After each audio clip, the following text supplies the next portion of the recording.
When 3 teenage boys managed to avoid a jail sentence after raping 2 girls, the national outcry resonated all the way to Downing Street. The Prime Minister himself intervened. I think it's a really distressing case. I think it's distressing for everybody to see, to hear about. The courage, frankly, of the girls to come forward is humbling, but it is distressing. I find it distressing as a politician. I find it distressing as a father. So I can announce that that case now will go to the Court of Appeal, and the Court of Appeal will now review the sentence in that case, and that is clearly the right outcome. Giselle Pellico set out the implications of the case when she came to talk to me in May. The victims themselves will never be able to be repaired. They're imprisoned in their bodies their whole lives. They have to appeal. They have to have justice. I believe we're still living with male domination, and the violence certainly is a tool of masculine domination. You can't deny that. So today, the Court of Appeal overturned the initial judgment, the Lady Chief Justice herself taking the unusual step of criticising the original judge. We found that the judge had undervalued the seriousness of their offending and the serious harm caused by it to the complainants. Notwithstanding their young ages and their vulnerabilities, sentences of detention for X and Y were unavoidable. On the show, we'll hear from the parents of one of the teenage girls whose life was ruined. They tell me shame has not yet changed sides. Well, the original non-custodial sentences in May in this horrific case provoked outrage. But this afternoon showed just how fast the wheels of justice can turn when the PM, the Attorney General, opposition parties, not to mention the entire country, was appalled. Just before we came on air, I spoke to the parents of one of the victims, who's being called Jazmine. That's not her real name. It's a horrendous tragedy that's afflicted your family. How are you coping now, and how's your daughter coping? Jazmine is not doing well, but she will, I think. I think today will be a landmark change for her, that she can now finally understand that standing up and saying something has got her somewhere, because when the trial ended and she heard what the sentences were, she thought, well, what was the point? Why did I even bother going through 18 months of pain, going through everything, if there was going to be no punishment, essentially? So how did she respond when you told her what had happened today? Relieved there was some change. I think the most relevant thing is there's a lifetime restraining order. Now, that was the biggest change in her mind, I think. And are you confident that she'll lead a full life now, that she'll go on to live happily? I don't think today's outcome will 100% fix and redeem the damage that has been done to Jazmine's life. I don't think she'll ever be 100% confident, which is a shame. She's a bright girl, and she still, thankfully, has the rest of her life ahead of her. But I have a distinct feeling it will be a life that will always have a taint on. And in an astonishing act of bravery, the family have set up a charity called the Stronger Than Silence Foundation to support survivors of sexual violence. And we'll share the full interview on YouTube shortly. Now, Conservative peer and Times columnist Lord Danny Finkelstein and former Labour Minister Caroline Flint are on the sofa tonight. It's interesting, Caroline, because you'll see in that interview that will go out in full shortly, the parents describing the judiciary as a boys' club, and that's also something that their lawyer, Charlotte Proudman, has said as well. Do you think that is the case here? I do think this has been really highlighted, how these girls, that what happened to them just wasn't taken seriously. And it's a reflection too, I think, also of what we've seen with some agencies' reactions to the grooming of girls around the country as well, when they weren't heard, when they weren't seen as important, that they were somehow complicit in what was happening to them. And so I think the result in terms of the overturning and making sure there's a custodial ceremony is very welcome. But I think it does question the sort of training of those in the judiciary, and how they approach these things, it's a point the parents and what make they as well. understand. Yeah. And a discussion about, you know, even if someone is a child and these boys are children in line with the law, there has to be accountability, and they have to understand the enormity of the damage that they've done and their responsibility for it. I'll come to the boys in a minute, but I mean, do you think that's a fair point, that, you know, the Lady Chief Justice criticised the original judge, What needs to happen now? So, I'm really pleased that the judicial system caught its own failing, because that doesn't always happen. Sometimes institutions will double down and double down and double down on the mistakes that they've made in order to prove that they weren't really mistakes.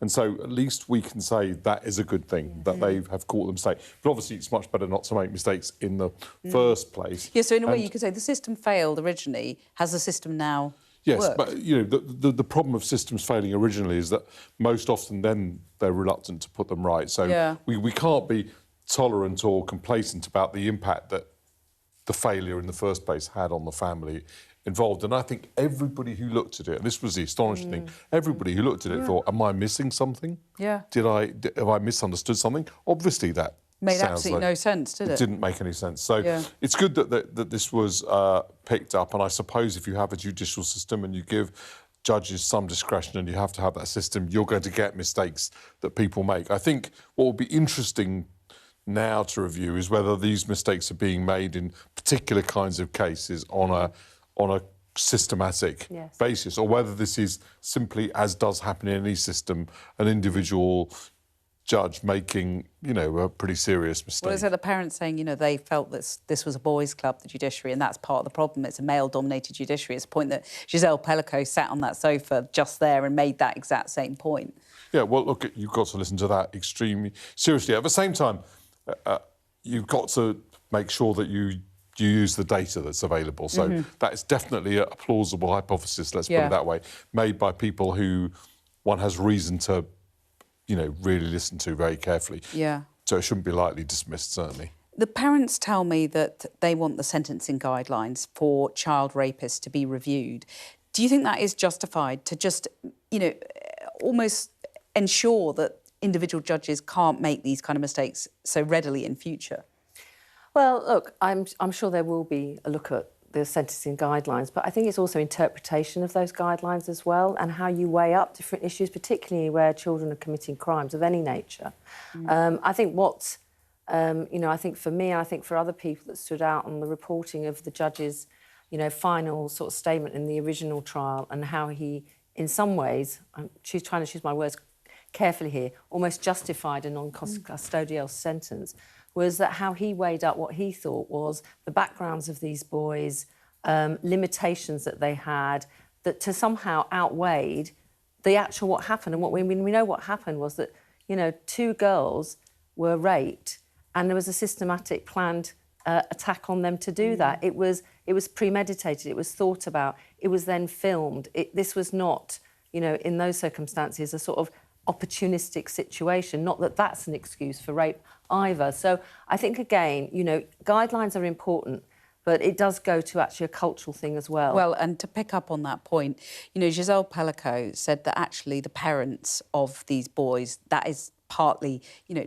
not just these boys, but parents of boys need to take more responsibility, and we need to look at that as a society. And, you know, the dad of Jazmine, the victim who I've just been talking to, echoed that and said, you know, it's really how boys are brought up that needs to be examined. What's your thought on that? Well, look, I think how children are brought up affects lots of different things, and this is one aspect of it. Clearly, if you have boys, I've got 3, then one of the responsibilities you have is to teach people about respect and equality, and, you know, respect for other people, and but also respect for the law. All those kinds of things are all part of bringing up children, and you can't expect that will, you know, you send your children to school and they learn maths and English, but you have responsibility for that. And also, I think, isn't it, this comes back to as well sometimes, is, you know, to say to your children is that, you know, would you treat your mother like that? Would you want your mother, would you like your sister to be treated like that?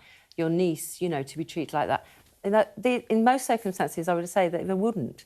So that has to be challenged if they think that's something they can meter out to other young girls and women. Yes, absolutely.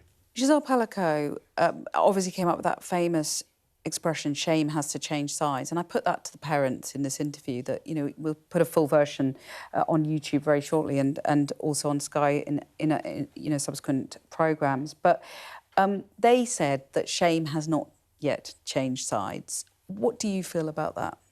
Well, again, you know, it's not really what I feel about it that matters, right? So in that, it's extremely compelling to learn that they feel that. okay, that was their experience. That's the thing. So, to be honest, I'm learning from that rather than opining on it. And listening. I suppose that's the point, absolutely. to listen to victims and survivors. Extreme, let's learn from this event, right? I mean, that's why we're here and why we're discussing it. It's extremely interesting that in addition to the technical elements, the sentencing, the way that the judge determined the case, we've also got this kind of, as it were, softer, less technical feeling, which is equally or maybe even more strong. And that is, I think, something we can learn from, absolutely. Caroline? I think it's never going to be easy. I think there are so many victims of sexual violence who, and some might be watching this programme right now, who maybe have never reported it, never felt they could come forward, and then as time goes on, feel almost complicit in what happened to them. So often, when you hear the stories of women in these circumstances, they question that what they did they do something? And then when they're not heard or they're not listened to, I think that compounds often the shame. So I think having, the situation that we've had some really high-pro cases, obviously the French one, where some women, not all women are going to be able to do this, but some women have stood up and said, I'm going to waiver my anonymity because I need to speak out on this. I think it's amazing. I think the parents in this situation of these girls, obviously they're still protected as well, have been amazing too in standing up. They've set up this foundation Absolutely. for other survivors. They say at the end of the interview they want to be able to help other survivors. And also, if your parents, the parents of these girls for whom this happened to, the fact that they are, honouring their daughters and being a shield for any shame coming their way, I think is incredible. I think it's really important to... another word that's important as well as shame is also naivety. So for someone like me who finds these, and I'm sure this is true of the viewers as well, who finds this all completely unthinkable, this kind of way of behaving and the way of thinking that led to this crime is just so unimaginable that it's very important for someone like me to escape from naivety about it. The very idea that because it's so unthinkable, it doesn't happen. And so in addition to shame, I think a sort of hard-edged, pragmatic understanding that these are real, that this really happens. It's not a theoretical idea or a sociological debate.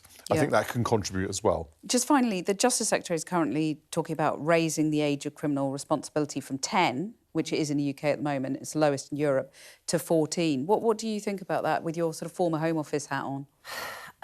Look, I think, whether it's 10 or 14, at the end of the day, we are talking about children. And part of the there's an issue here about responsibility, which I think is important. And 14 probably is about right, I would say. But that doesn't mean that if a 10-year-old or whatever age they are commit a crime, that we don't have to see what's going on there that led the child to do that. I mean, there is no excuse. There is no letting off, if you like. But understanding what led that child to believe that this was a way of behaving really has to be addressed. And learning from it to think about what do we do. Dealing with the smartphone issue, limiting children's access. So many children under 10 who are accessing porn every single day and I have to say, descriptions of relationships that are not healthy and not right. And actually, I've been asking the Education Secretary later in the programme about X and, Lisa Nandy, the Culture Secretary, coming off X. Bridget Phillipson, the Education Secretary, says she's staying on it. So we'll see that interview later in the programme. Now, the UK's defence and how much is spent on it has very much been at the centre of political debate this week. Next week's NATO summit in Turkey will see the US President Donald Trump assessing allies' spending with report cards, we're told, assessing how they're doing at reaching the target he'd been pushing for, which they'd agreed to, of spending 5% of GDP on defence. A little earlier, I spoke to the US Ambassador to NATO, Matthew Whitaker, who gave me a sneak preview of Team Trump's scorecard. Have a look. Ambassador, is President Trump's support for NATO, and more specifically Article 5, an attack on one is an attack on all, is that dependent on NATO allies committing next week in Ankara to spending 5% of their GDP on defence? The good news is that President Trump is going to be in Ankara. We're looking forward to being there. And the allies already agreed in The Hague to the 5%. And now this is the first report card on their progress. And I think we are going to report historic numbers at NATO of all the allies. The United States is already at or near 5%, and with our new defense budget for next year in 2027 will be well over 5%. So we're just expecting our allies to equalize with the United States, to take over the conventional defense of the European continent over the next several years, and to be strong and capable allies, because ultimately stronger allies mean a stronger NATO, and that strength is what's going to ensure peace. Well, let me get you to mark the UK's report card, if I could, then, because you're talking about 5% and, allies committing. Well, the UK is nowhere near that, as I'm sure you're aware. The Defence Investment Plan this week, which was long delayed in itself, there isn't even a concrete plan to get to 3%, not 3.5%, and certainly not the 5% that Donald Trump is demanding. So what's your verdict on that? Well, the UK is incomplete, is the grade I would give them right now, because I think there is great capacity in the UK to spend more on defense, to become more capable. The history of the United Kingdom has always been to have a strong and capable and ready defense apparatus. Obviously, that's not where we are today, and we're expecting them to do the things they need to do long-term, to do their homework, and to come up with a credible plan that by 2035 will get them to the 5%.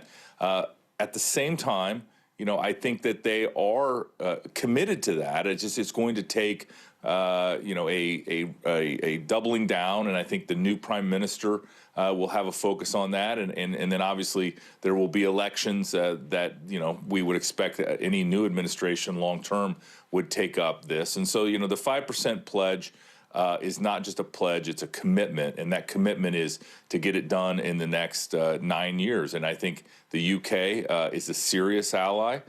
We want them to be more capable and more ready, and I think that they will be committed to that. But as of today, we're not quite there.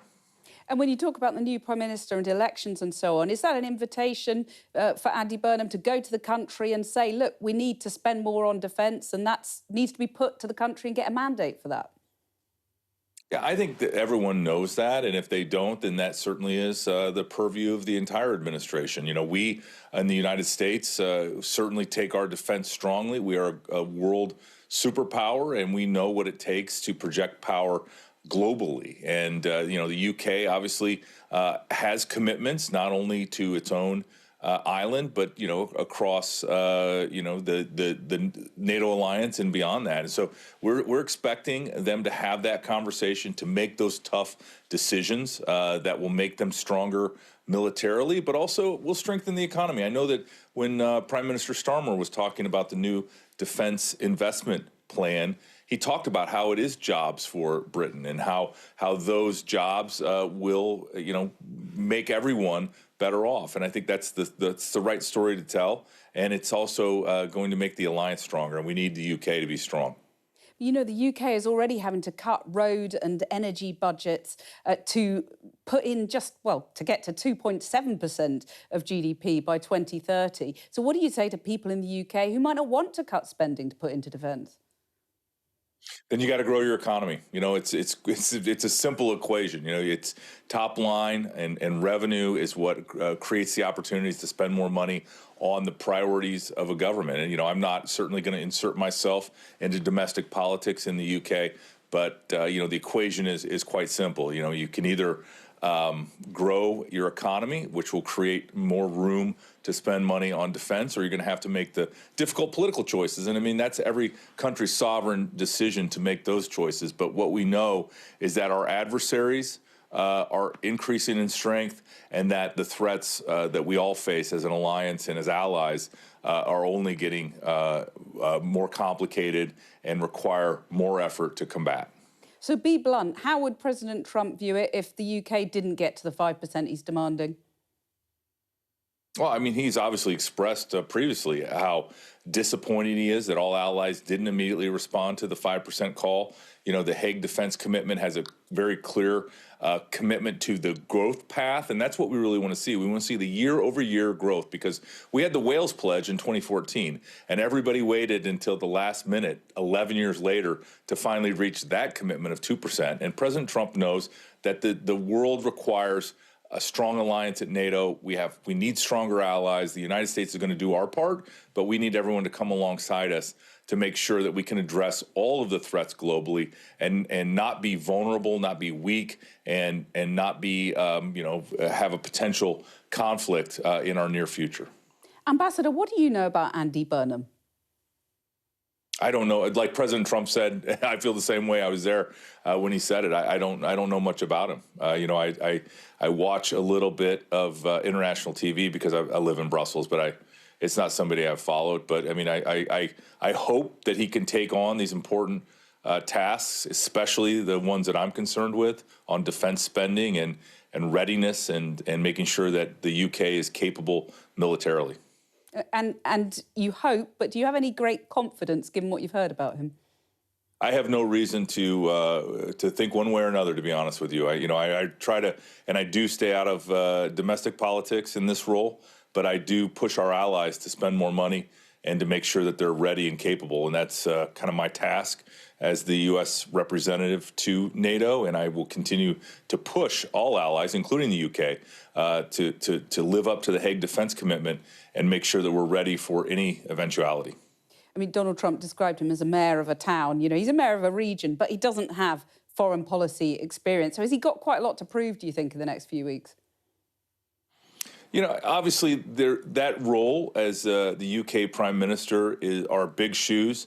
To know that somebody like Winston Churchill was once in that role, I think is certainly a reminder of the gravity of these positions. But, you know, I think everyone, until they do the job, you don't know if you're up to the mettle. I mean, I had many people criticize me as being a former attorney general and a prosecutor that, you know, what business did I have playing a diplomatic role, and you know, kind of the jury's still out. But you know, I think I never underestimate anybody, and I think we'll just have to judge by his actions and his efforts, and you know, we'll let history tell that story. He's got to channel his Churchill. Let's hope so. Just let me ask you about Russia, if I could, because, you know, Russia's full-scale invasion of Ukraine is now, well, started more than 4 years ago, the full-scale invasion. Donald Trump obviously promised to end that war within 24 hours of taking office. That hasn't been possible. Has he given up on peace? What kind of pressure is he putting on Russia now? Absolutely not. We still want the senseless killing to end. We want the war to end. You know, we continue to sell our NATO allies weapons that they provide through the Pearl program to Ukraine. And, you know, I think it's a good news story. Ukraine's holding their own, but at the same time, President Trump is the only one that can talk to both Putin and Zelensky that comes from a position of moral authority and a position of power and strength. And so I'm optimistic that we'll be able to get a peace deal, but it takes both sides to work that out. And finally, Ambassador, you'll obviously be in Ankara next week for the summit. So will our outgoing Prime Minister, Keir Starmer. It's been suggested that he might be a good candidate for Secretary-General when Mark Rutte steps down. Would he have your vote? So we already have a Secretary General, and I expect he'll be here for quite some time because he just joined in the last little over a year ago. You know, we'll worry about those decisions in the future. I think there'll be a lot of great candidates. You know, SecGen, that position has always had a lot of interest and a lot of qualified folks, and it's an abundance of riches ultimately. So we'll just have to see how that plays out. I really like working with Secretary General Rutte. I think he is an extraordinarily talented politician and also just a really good human being. And so, you know, I will continue to work with him and worry about future decisions in the future. I mean, clearly you're a consummate diplomat, but if I was to translate what you've just said into journalist speak, I'd say to Keir Starmer, don't hold your breath. We'll cross that bridge when we get there, as we say in my home state of Iowa. Ambassador, thank you very much for your time today. All right. Good to see you. Well, interesting advice there to Andy Burnham to channel his inner Churchill. The Prime Minister in waiting has just been speaking in the last hour and bumped into our chief political correspondent, John Craig. John, fill us in. Well, Andy Burnham has given his first interview, I think we can say, since it became apparent that he's going to be the Prime Minister-elect or Prime Minister-unelect, since he doesn't look as though he's going to face an election. And on that very point about defence, he was asked in a radio interview he's just given about, first of all, the defence black hole and also his views on defending the UK against all the threats. Now, he said, "I will take my responsibilities fully to defend the defence investment plan. No compromise on security of the country." And he said he didn't... He basically admitted he wasn't told about that defence black hole. "I didn't have all the details. I wasn't in the discussions," he said. But he talked about defence being something the country has to face up to. So he's given a pledge that he will defend the investment plan, no compromise on security. Now, perhaps the most surprising thing he said in his interview was that he hasn't yet decided who's going to be Chancellor of the Exchequer. He said that he was asked, "Who's going to be your Chancellor?" "I haven't made those decisions and deliberately not." Talked about all the speculation and so on. On the manifesto, he said, "I stick by the manifesto, the promises we made." He talked about higher business rates for warehouses and so on, cutting a 20% cut on business rates for some businesses like pubs and so on in the high street. Just before he gave the interview, the radio interview, we caught up with him just as he was arriving in this very building. Good to see you. Are you ready for government? Are you ready? I'm excited, actually, is what I am, by the reaction that I've had to the speech that I made earlier this week. Yeah. It's been really positive. I did set out quite a big plan for change. Yeah. Feels like the country says, yeah, OK, this feels like the right thing to do, the right direction. That's certainly the reaction I've felt I've had. Yeah. So going on to explain a little more on Mr. Mars' programme. So, were you told about the defence black hole? Andy, why are you best for... Well, you heard me there saying, were you were you told about the defence black hole? Well, we got the answer a little later. No, he wasn't. He touched on the welfare in the interview as well, and he talked about guaranteeing a work placement or apprenticeship for 16 to 18-year-olds. He said building more council houses would bring down the housing benefits. So we're learning a little bit more. He didn't answer questions at that speech on Monday, but perhaps he's starting to answer a few questions now. I have to say he seemed very relaxed and very quite chatty with us, the journalists.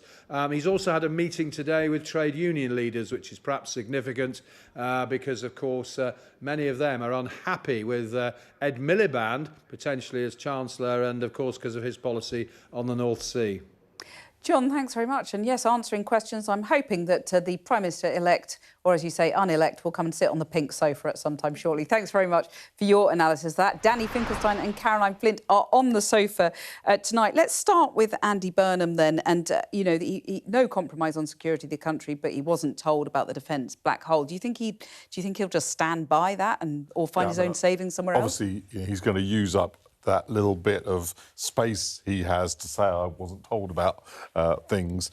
It's still a very big challenge, and he's got to find the rest of the money and that's going to be a constant challenge of your Prime Minister, and if you can't face up to that, you can't do it. I heard this idea that Andy Burnham used to channel his inner Churchill. First of all, I think there could be fewer, more disparate characters than Andy Burnham and Winston Churchill, so I'm not sure he has an inner Churchill. But also, it was amazing. So harsh, but it was amazing. No, I don't mean it in a harsh way, actually, because Winston Churchill was a very flawed person. So it was just very different. The interesting thing is that the ambassador sort of said Britain used to have Churchill as Prime Minister, and I thought, yes, well, it also used to have Roosevelt as President of the United States. So now true. They've got Donald Trump. I should have said that. It's an amazingly lacking in sort of self-reflection. Yeah. He clearly thinks that he's got this kind of immense title, and the rest of us are looking at something rather different, let's put it that way. Caroline, can you see an inner Churchill in Andy Burnham? Look, I agree with Danny on this. I mean, I don't think Andy's worried about anyone talking about any inner Churchill. If there's an Andy outside and inside, basically, and that's what he's interested in putting across, is about what's his approach, what's his style, how he deals with it. And we saw a bit of the interview before we came on, actually, and as John said, very relaxed, clearly has been thinking about some big issues. One thing John didn't mention, he talked quite a lot in the radio interview about looking for areas where there could be cross-party working, and he cited his work in the Greater Manchester area where he's had to work with Conservative leaders of councils to make it work. So I think actually there's a different style coming in here, and I think I'd be happy to people just sort of talk about the Andy Burnham style. So I think he's got very good communication style, and actually I think a bit like Tony Blair, actually, he's good at it. Whether he's as good as Tony Blair was at telling people no as he is at telling people yes, but he's definitely a very good direct communicator. And it will just be... the other thing that I think people are getting wrong is this idea he doesn't stand for anything. I mean, he's been very explicit about what he calls an end to neoliberalism and, you know, an end to sort of deregulation and privatisation and the left agenda. But he's and I also think people are saying on, you know, EU welfare. You know, he's sort of said different things to different people over I think on the whole, actually, it's pretty, from reading all things, a pretty clear picture emerges from him. He's not a Corbynite, but he certainly belongs to, you know, what's been called a soft left. I don't like that term because I don't either. It implies that people are squidgy, but yes, the soft left. Just for the sake of understanding, position in the party. And he's been fairly consistent for a fairly long period of time. He does want to make big constitutional changes, but he also clearly wants to make the country more equal, both geographically and in terms of individuals. Well, talking of geography, is it interesting that, you know, he's done an opinion piece for a London newspaper, he's just done an interview with a London radio station. Is he sort of recognising he's got to pivot as Prime Minister from the kind of, you know, number 10 in the north, which he's set out to include all of the country and the wealthier south? Look, I think he understands all that, and I think, you know, Greater Manchester and obviously Manchester as a city have, you know, they don't just talk to just those cities in north, they talk to their colleagues in London, running cities in London, in Birmingham and elsewhere. I think, you know, for Andy, what he's saying is that we need to sort of change the perspective from how we look at things. And he's right when he talks about the fact that this idea of trickle-down economics, you know, we all benefit. I do remember back in the days, you know, on the European discussion that, you know, people were saying, look at all the benefits. And there were benefits for being in the European Union. I voted to stay in the European Union. But the other side of it was not everybody... No, not reluctantly at all, actually. I always have a go at you on that. Yeah, I know you do. I know you do, to try and wind me up. But actually, lots of places... Successfully. And lots of places didn't benefit. But can I just say one thing about Andy politically, about where he is compared to Keir Starmer? He has got a situation... We've got a situation in the Labour Party now where, you know, a big decision has been made, having to sort of, you know, the demise of a Prime Minister who won massively, shallow in terms of the popular vote, but massively in 2024. I think what Andy's got, apart from a different approach, a different personality on these things, seeing things through a different lens, he's got a huge amount of leverage, I would say, within the Parliamentary Labour Party and the wider Labour Party for this to succeed. OK, he doesn't have a mandate, though. Yeah. And, you know, there's a lot of people now talking about autumn election, spring election. So I do think he does stand for something different from Keir Starmer, and one of the reasons Keir Starmer didn't stand for those things is because he didn't think he'd get elected if he said them. So that's the reason why he ran. I've always joked that he ran on this platform of Britain's completely broken, let's do nothing about it. And that, when he got into power, that became a real problem. But the reason he ran on that platform was because he felt if he did say some of these things, people might not vote for it. So I don't think Andy Burnham does have a mandate for the position that he has, but he does have a position. I also don't think it's true that the country's really had trickle-down economics. In other words, I don't think anybody really believes if you give a load of money to a billionaire, it'll gently trickle down. That's why they're a billionaire. Well, what people like me believe is that a vigorous market economy will be good for everyone. That's a completely different thing. Yeah, but the only thing is there is clearly evidence that actually some parts of the country did really well. You know, we did see a revitalisation of our cities, but the truth is actually there wasn't enough attention thinking about how do you make those towns and communities more prosperous. I would agree with that. We could carry on talking about this all night, but we can't, just for now. But there is lots more still to come. The shame is not yours. The shame was never yours. The shame is ours.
Now, the forced adoption of babies from unmarried mothers in the decades after the Second World War should never have happened, Sir Keir Starmer said.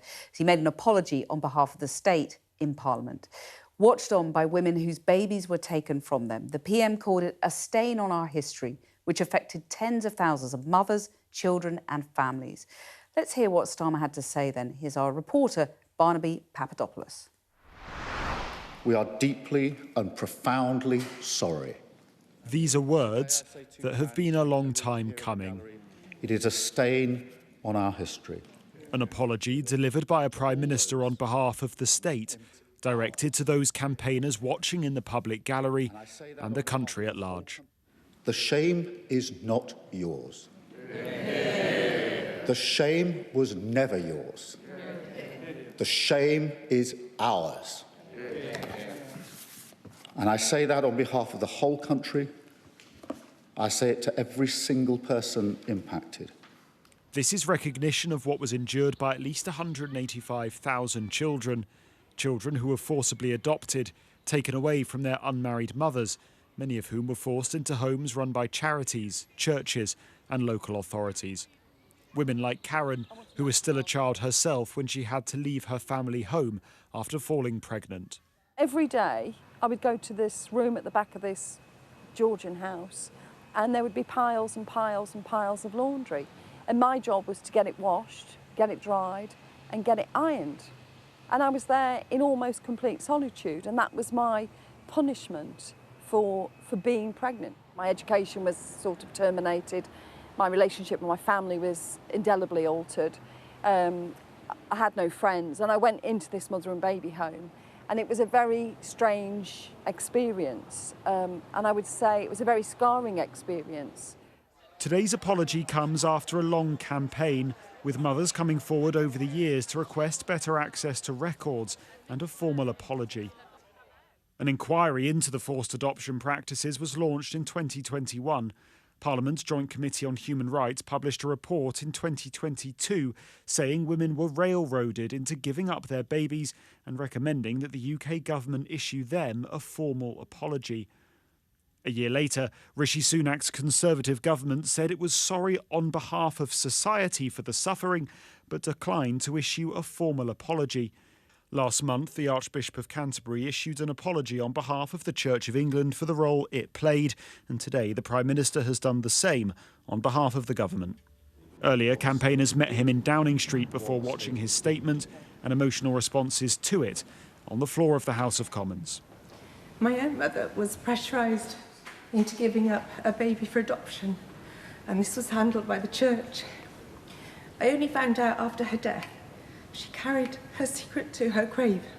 Forced adoption was a stain on our history, Sir Keir Starmer said today, but as focus now turns to supporting those affected by it, this may only signal the start of a journey rather than a final destination. Burnham Papadopoulos, Sky News. Well, a little earlier, I spoke to the Education Secretary, Bridget Phillipson, about this and the broader political climate. Bridget Phillipson, the Prime Minister talked today of a grave injustice in terms of the adoption scandal. Given the scale of state failure, why is there no official compensation scheme? So we've worked really closely with all of the campaigners to understand what matters most to them. And what really mattered was securing an apology on behalf of the state for this really shameful period in our history where so many women, so many families were affected by this. And it was impossible not to hear the testimony of all of those affected and not come to the conclusion that a full state apology was necessary. And I'm pleased that Sir Keir did that But they're today. also saying that they want some sort of official compensation. There's a £4 million support package. It just doesn't really cut it, does it? So there are a mix of views. The areas that campaigners identified as being most important to them was firstly the apology, which is they've been campaigning on for years. I mean, this is way overdue. Mm. And sadly, the fact that it's been going on for so long means that some of those who campaigned for it are no longer with us, able to see that being delivered today in the House of Commons. But I've also spent a lot of time listening to both mothers, but also adult adoptees as well, to understand what's most important. And one big area that they identified was around access to records, about being able to understand who you are and where you came from, but also about better support within NHS services to recognise the quite unique experience that many people will have had who've been through this. But given that, the victims of the post office scandal haven't been compensated, they haven't got the money in their hands yet, a lot of them, but that has been recognised. Would you like to see in future the victims of forced adoption also recognised with an official compensation scheme in the future? So what will happen now following on from the apology is that this is the start and not the end. And, I gave my commitment today to the campaigners to keep working with them on this important area, and we will absolutely continue to do that. So, of course, we should be open to any options, and this is one area where they may wish to push us further in future. But I do have to say the areas that mattered most to them in recent discussions have been around the apology, have been around these important areas like access to good quality mental health support. When you look at institutional failings, we've had so many, haven't we? The post office scandal, infected blood, maternity scandals, child sexual exploitation. Are you confident that institutions are changing? Or are we going to see more scandals in the future? Well, the reason that we're changing the law is to prevent this kind of thing happening in future. Now, we can't ever stop people in positions of authority doing things that are damaging or terrible, but we can certainly put in place better controls around that and make sure that when victims are raising issues, that actually they're listened to and they're taken seriously, because all of those examples you've just cited, a key element to it is that we don't actually listen to people when they come forward and report wrongdoing. We don't take seriously their concerns, especially if they're people that we think are less worthy of support, whether that is young working class women who report sexual violence, as we saw with, the group-based sexual exploitation. In the case of what we've seen around maternity, a failure to listen to women, a failure to take seriously their health needs. But what they all have in common is the failure of the state to respond. And that's why, with the legislation we're bringing forward, we will do everything we can as a government to make sure that we don't just reduce the risk of these things happening, we give a voice and we give power to ordinary people. Right. It's the first time that we've had you in the studio on the sofa, so I wanted to ask you about a few other political things, if I may. The defence black hole. Are you content that £300 million will be taken, as things stand, from the Department for Education budget, from school building, I assume, to fill that black hole? Or are you going to fight that with the Treasury? I think every government department has a responsibility not just to think about its own responsibilities, and I take seriously my responsibilities to rebuild our schools, to make them fit for the future after years where that didn't happen. But I also think it's important that we act collectively, that we recognise our shared responsibility to keep our country safe. And so you're going to hand over the £300 million then? I will do what is necessary, yes, to make sure that we have strong defence. But alongside that, we've got a really big and ambitious school rebuilding programme, and that will continue. Bit less ambitious now, though, isn't it? Well, there'll be future spending reviews down the line, and I can assure you that should I still be in this role, I'll continue to make the case for more capital investment, as you would expect. But it is also right that we act as a team, that we work collectively, and the challenge we faced around defence and the need to make sure we're well prepared for the future is very, very real, and it's a genuine danger that we face as a country, and the scale of that response has to match it. Do you think the incoming Prime Minister, though, who we assume is Andy Burnham, do you think he should look again at that sort of blanket cuts to other departments to fill the defence black hole? Should he look at other, more innovative fundraising schemes? For example, we've talked about defence bonds in the past. That's a matter for him, and I wouldn't seek to speculate on the approach that he would take. He will make his own choices. He's his own person. But I do think the approach we've taken to get us to this point is the right one, that each of us make sure that we're responding to the huge challenge that we see around defence. But you wouldn't necessarily think it was wrong for an incoming Prime Minister to look again at that black hole and how to fill it and how that should be done?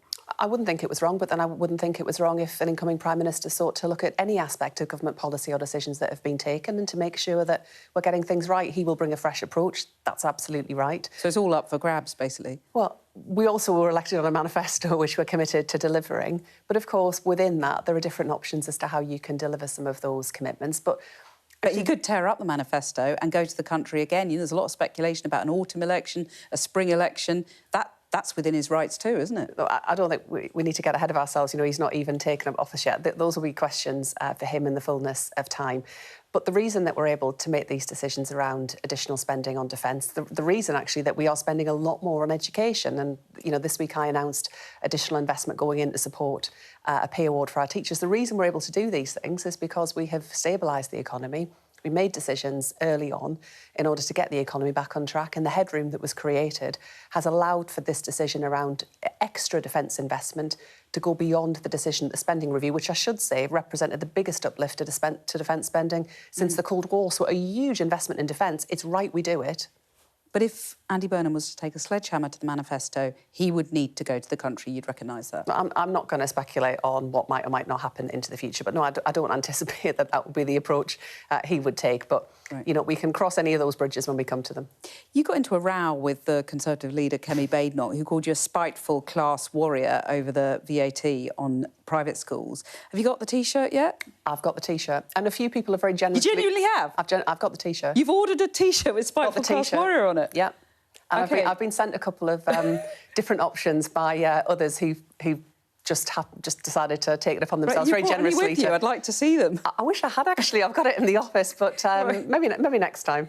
But, I mean, is she wrong? Because is slapping VAT on private schools actually spiteful class war, genuinely?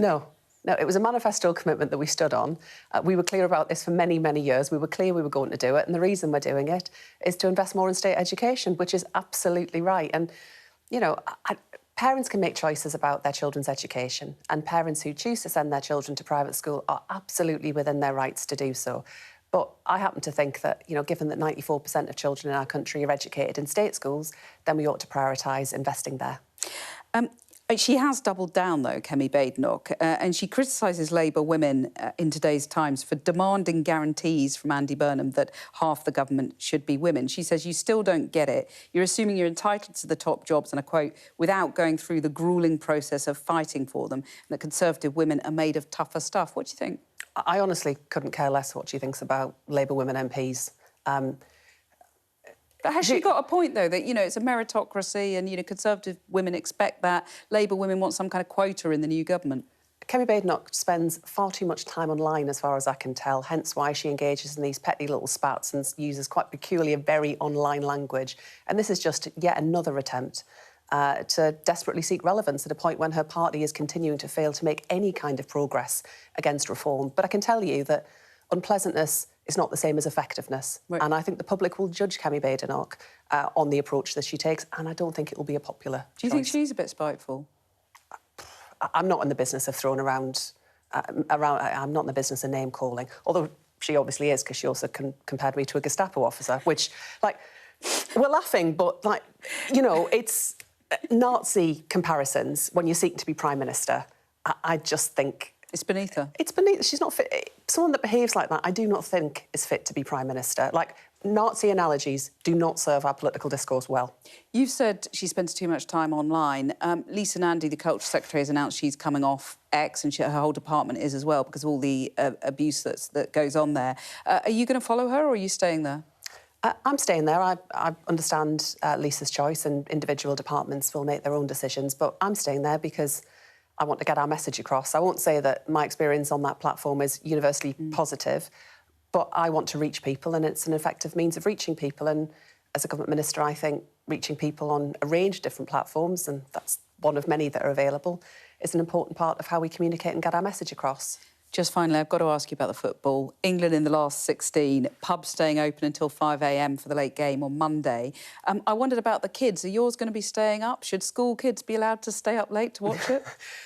That's for families to decide. We've struggled with even the 10 o'clock games, so it might be a bit of a stretch. I think we'll probably all be fast asleep on the settee before a ball's been kicked. You'll all be fast asleep. Well, but we often are dotted around watching it. There's been a few occasions where me and my son have just fallen asleep together watching the games. But I'm going to try and stay up, but who knows? Depends how tired we all are. But kids should be in school on the Monday morning, absolutely. They've got to be in school on Monday morning and Tuesday morning. Well, every day, every day. Every school day matters. Bridget Phillipson, thanks very much. Well, Danny Finkelstein and Caroline Flint are on the sofa tonight. Danny, she's had her say on the football, but let's talk about adoption. Massive institutional failure. Is it right that, you know, post office victims get compensated, but not these? Because it's really, really interesting, because it links to the first item that we talked about. State institutions very often double up on their errors, and it was so interesting to see the gap between being willing to say something like society was to blame to now saying actually the government takes responsibility. Usually that's, I mean, you'll obviously have proper ministerial experience, but my experience from a sort of advisor's point of view, is you got legal advice, and then the government's ended up sort of thinking, well, we don't want to expose ourselves to legal liability, but it's always a mistake, this, and you know, because the moral and right thing to do will assert itself in the end. It just takes too long. Yeah. And so, interestingly, Andy Burnham makes a very strong point about this in lots of his public pronouncements, because Hillsborough made such a big effect on him, and on because he was an Everton fan, and he was at the other semi-final on that day. So and that has affected him a lot. So it's this idea of public institutions being accountable and drawn into account will definitely be part of his, you know, part of his manifesto, as it were. Yeah. And it was interesting that Bridget Phillipson used quite similar language, so they're clearly in the same place on that. Caroline, if I'm right, your mum was 17 when she had you in an unmarried unmarried mother's home. I mean, it's such an incongruous term, isn't it? But what effect did that have on your life and her life? Well, she did give birth to me there, but she wasn't like so many of these unfortunate women made to do laundry or anything like that. I think she went there because her parents, my grandparents, you know, took her there to have, you know, me be born, but brought me home again. So there was no question that my mum was going to be left there or go to some other place where she'd be pressurised. No, never under pressure to have you. I mean, I think again, you know, that was 1961. And you know, I have reflected a lot on this as I got older. I wasn't conscious of it as a young child. I found out when I was 10 that the person I thought was my father wasn't my father. But I have to say, as time's gone on, I've reflected back, you know, how tough that was been for my mum. My grandparents were publicans, so there was no way she could hide a pregnancy, or my grandparents. But also my grandparents also had an experience of my grandmother's older sister in World War I in this situation. The baby was kept within the family, so I think that passed on to another generation.